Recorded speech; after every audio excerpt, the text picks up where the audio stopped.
बोले वाको है त्रिशूल। लक्ष्मी जी को तो 2-4 घंटे की टेंशन रही, भगवान विष्णु को तो ऐसा टेंशन दे दिया कि 2-4-5 जन्मों में टेंशन खत्म हो गया। कोई भी पति नहीं चाहता है कि मेरी पत्नी के सामने मैं कमजोर दिखूं। पत्नी के सामने पुरुषार्थ दिखाने के लिए भगवान ने योजना बनाई है। उन्होंने कहा ठीक है, तुम मुझे कोमल मानती हो? बोले हाँ। बोले मैंने तुम्हारा क्रोध कभी नहीं देखा, कभी मैंने आपको लड़ते नहीं देखा, कभी मैंने गुस्सा नहीं देखा। तुम्हें तो यही लगता है कि आप कोल्ड स्टोरेज से आए हुए हैं। भगवान ने कहा कि जो बर्फ कोल्ड स्टोरेज से आती है, कभी कभी कैंसर का शिक्षाव वही करती है। बोले भक्तवत्सल भगवान,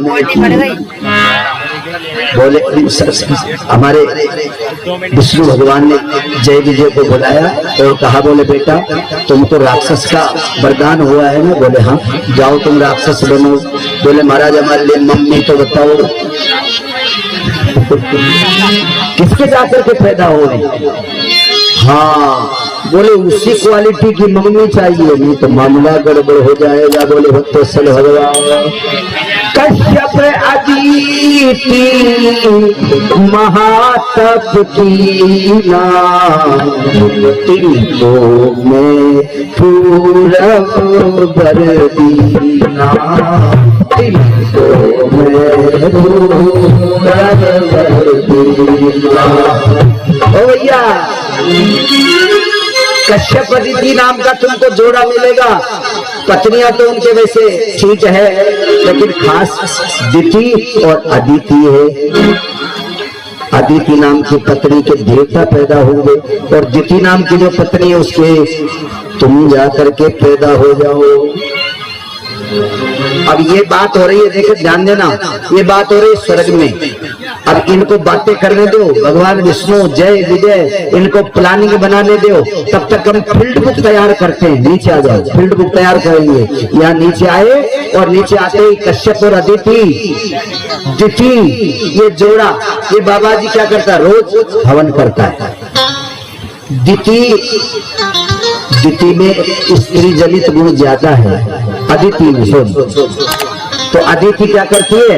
पति को पटा पटो करके इतना राजी रखती है कि अधिकतर समय पति अदिति के पास में बिताते, दिति के पास में नहीं रहते ज्यादा। परिणाम क्या हुआ?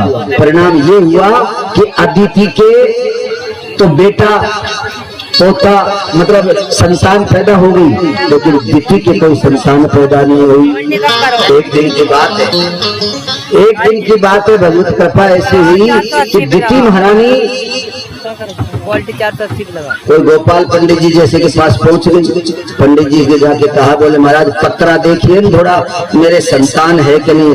गोपाल पंडित जी भी कोई कम थोड़ी, आग लगाने में एक नंबर, तुमको नहीं। उन्होंने कहा एक बात बताऊं? बोले क्या? बोले तुम तो एक काम करना, वो जो तेरे पति बैठे हैं ना यज्ञ में, वहां जाकर के जब वो पूर्णाहुति करने लगे उसके पहले उनका तुम पीताम्बर पकड़ लेना।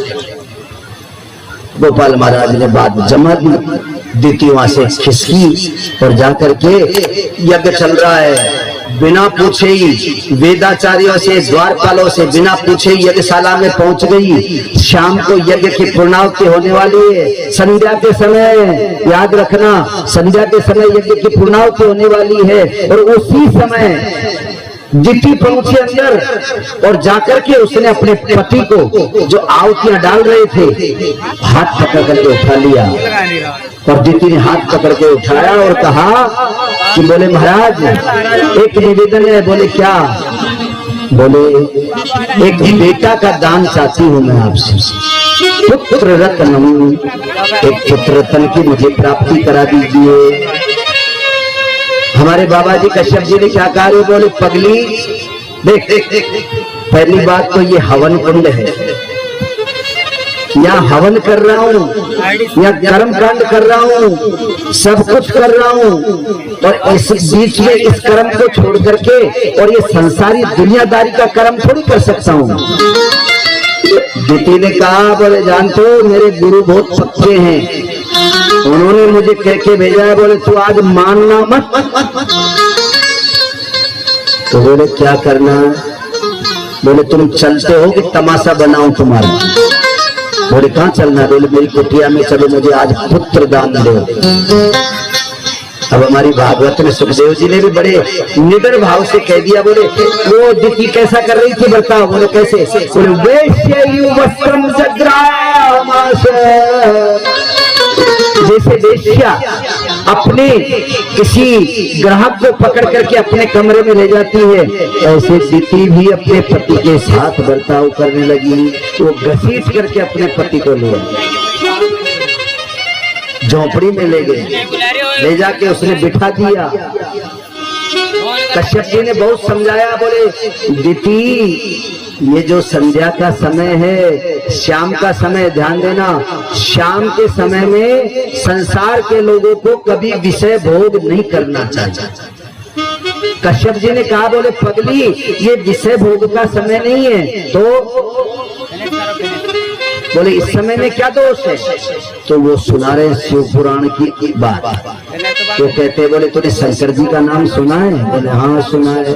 तो बोले सुन, शमशान चक्रा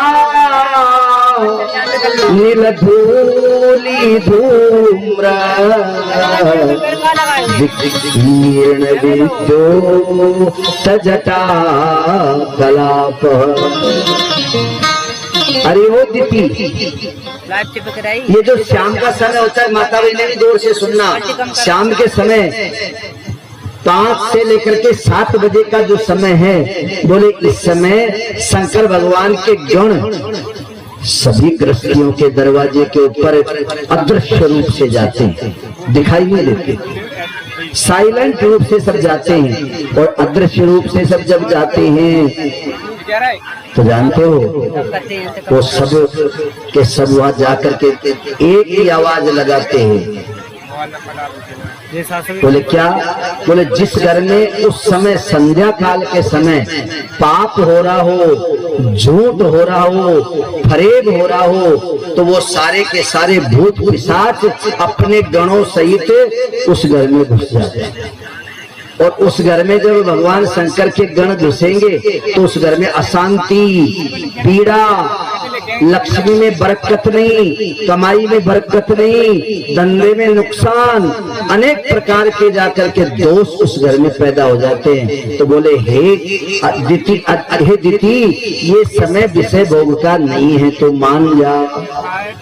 उन्होंने कहा बोले मैं यह कथा सुनने के लिए नहीं लाई तुमको, मुझे अभी बेटा चाहिए। और उस पगली ने समझाने के बाद भी कश्यप जी महाराज का धर्म भ्रष्ट कर दिया। लेकिन वो बुढ़ा भी जब आने लगा वापस कहने लगा, बोले मैं तुझे श्राप देता हूँ, तूने मेरा धर्म खंडित किया है, सज्जा के समय भगवान शंकर का अपमान कराया है, तेरे गर्भ में बेटा तो होंगे